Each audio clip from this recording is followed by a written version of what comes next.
The next stance we're going to go over is a fighting stance or a fighting horse stance. The way to determine the width of your fighting stance is you start from a neutral position. Put all the weight on one of your foot, usually it's your left leg, and you take your right and put the toe out and stretch it until it naturally falls in position. That would be the natural width of your fighting stance.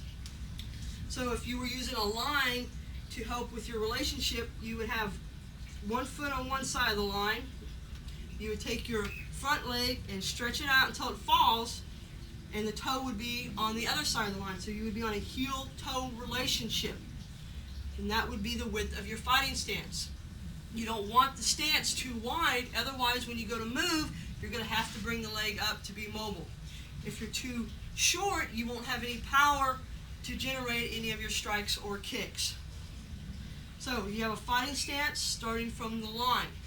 So the best way to practice this is take like a bow or a stick or some tape and put it down. You slide straight back, pivot, making sure your feet are at a 45-degree angle and your hands are up in a ready position. This is a fighting stance. You also have an open fighting stance where you're in a position to strike or kick or do a lunge punch.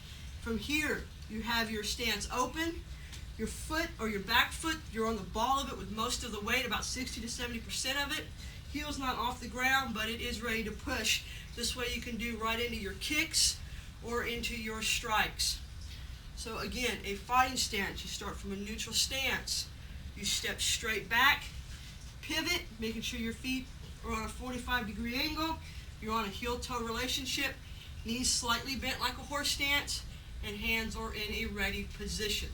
This is a fighting stance.